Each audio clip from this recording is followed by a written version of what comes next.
Hello, this is Lord's Legion, and welcome to the best villains ever. The show in which I talk about a specific villain and talk about their backstories, abilities, greatest feats, and why I love them so much. And to celebrate the release of The Predator, I decided that I may as well do an episode dedicated to the Predators, or more specifically the Yautja species. I know this episode is a little late, but I wanted to do some research on the Predators first before I can really do the Yautjas justice. And I know it's a bit debatable on calling the Predators villains because they're mainly just a species, but if I've done an episode on the Xenomorphs already, then I think it's only fair to do the same for the Yautjas. So without further ado, let's begin with their backstory, and I'm going to go in a slightly different direction and instead focus on what the Yautjas are all about. So the Predators are humanoid aliens from the planet Yautja Prime, and even though the real name of those creatures are Yautjas, the humans prefer to call them Predators due to their advanced technology as well as their joy for hunting other prey. The Predators' main method of killing people are either skinning them alive and hanging them with string, or removing the head of their victims with the spinal cord still intact.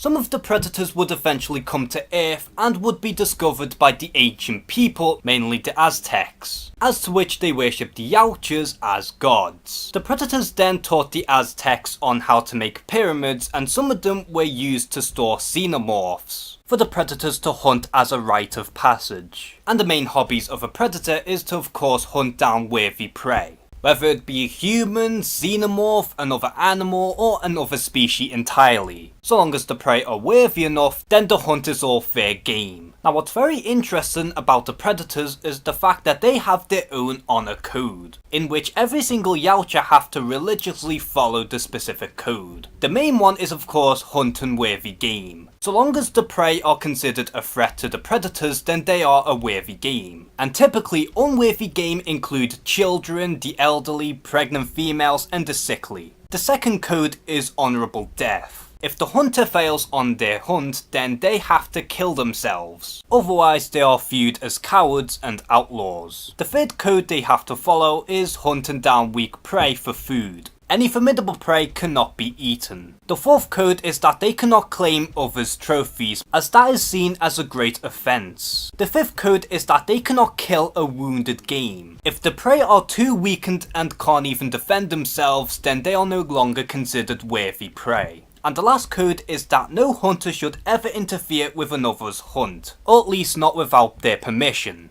But not only that, the Predators also have a ton of ranks, and I'm only going to be focusing on the main ranks. And at the very bottom we have the Youngbloods, who are considered to be unexperienced and beginners. The Youngbloods have some access to some advanced technology from the Yautjas, but only the traditional weaponry. The most prominent rank are of course the Blooded, in which they are considered the more traditional and skilled. You can only be ranked as the Blooded after you have a significant kill, and you would have more access to the Yautja weaponry. And the rank above the Blooded are of course the Elite, who are considered to be the advanced Predators, and pretty much the master of their field. The only way you can be ranked as an Elite is if you have obtained a Xenomorph Queen skull. And as you climb up to the hierarchy, you have the clan leaders, in which they are considered to be some of the most respected Predators ever known. And I believe that the only way you can become a clan leader is if you survive a whole horde of Xenomorphs and you slaughter them all. And then the most hated rank are of course the Bad Bloods, who are seen as criminals to the eyes of the other Yautjas. If a Yautja breaks the honor code in any way, shape or form, then they are considered to be Bad Bloods. And finally you have the Ancients, who are the retired Predators. You can only be an Ancient if you've survived over 1,000 years and that you are a high ranking Predator yourself. Now it's no secret that the Predators do have a lot of powers, abilities and weaponry at their disposal. In terms of their physical abilities, they have superhuman strength, speed, agility, durability, and reflexes. But not only that, they also have enhanced intellect, as well as longevity, stamina, and they are very adaptable around other environments. And as for a Predator's armory and weaponry, they traditionally possess a biohelmet, which is not only used for protection, but can also help them breathe in new environments, as well as grant them night vision for instance. But not only that, the Predator also has a plasma caster, which is mostly used for range attacks, as well as a combi stick that's mostly used for melee attacks, and even a Yautja camouflage, which can help a predator or a vehicle blend into its environment, although it doesn't necessarily give them invisibility. The Predators also possess a smart disc that can be used for either hand-to-hand combat or even thrown, and once the smart disc is tossed, it can easily return back to the Predator. And with each gauntlet, a Predator traditionally has wrist blades that can even cut through bones, and a SATCOM which is mostly a wrist computer and can detect certain things. But not only that, a Predator also has a net gun in which can launch a web of razor sharp wire, as well as laser nets that are mostly used to trap an organic prey, and even spear guns that are another form of a Predator's long range weaponry. And yes, there are plenty of other weapons that a Predator possesses, but it all depends on different type of Predators. And this mainly focuses on the blooded Predators. Now over the years, the Yautjas have achieved plenty of great feats, and it can be a bit tricky to pin them down bit by bit, mainly because there are different types of Predators. But for the purposes of this video, I'm only going to be focusing on the blooded, mainly because they are considered to be the most primary of Predators. And if we were to talk about every single feat coming from every single Predator, then this is going to be a really long video. Now traditionally, a Predator can smash a gun on the ground, as well as effortlessly tearing out a spine from a victim, and can even bend a steel door. But not only that, Predators can also ragdoll a Xenomorph effortlessly, as well as toss a buffalo over its shoulder, as well as lifting giant gates, kicking over a military truck, dodging missiles from a helicopter, evading machine gun fire, and can even survive the likes of an exploding arrow, as well as a point blank shotgun blast to the face.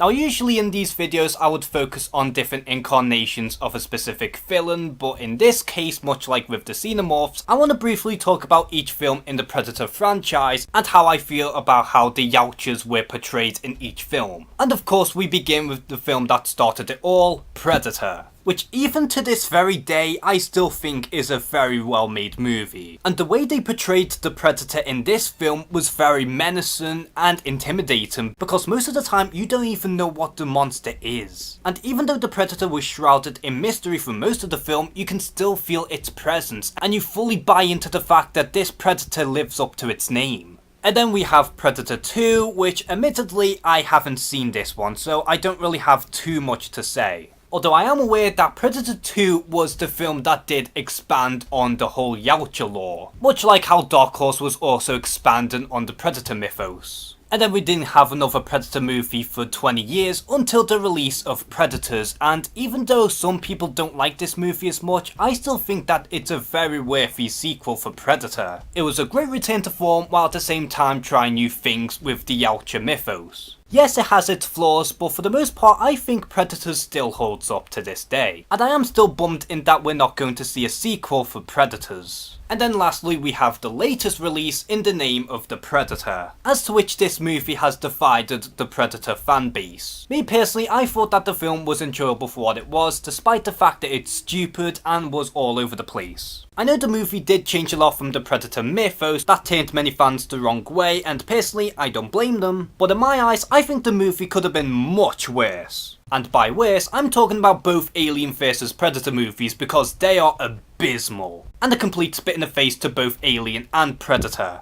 But I think what ultimately made the Yautja so iconic over the years is just how the monsters themselves are so unique, both in terms of design as well as what they stand for. And the only thing that motivates a predator is just to hunt down worthy prey, just as a means of a good sport, and also in a way to showcase how superior of a species they've really become. And even though the predators themselves have been somewhat degraded over the years, you can't deny that the Yautjas have a very fascinating mythos, and as a concept they are really cool monsters. So because of their iconic designs, as well as their very fascinating mythos, and above all else how dangerous they've become, this is why I personally believe that the Predators are some of the best villains of all time. So are you a huge fan of the Yautjas, and what are some of your personal favourite Predator stories? Comment below and share some thoughts. And as always, thank you guys for watching this video. Please like and subscribe. Take care and have a good one.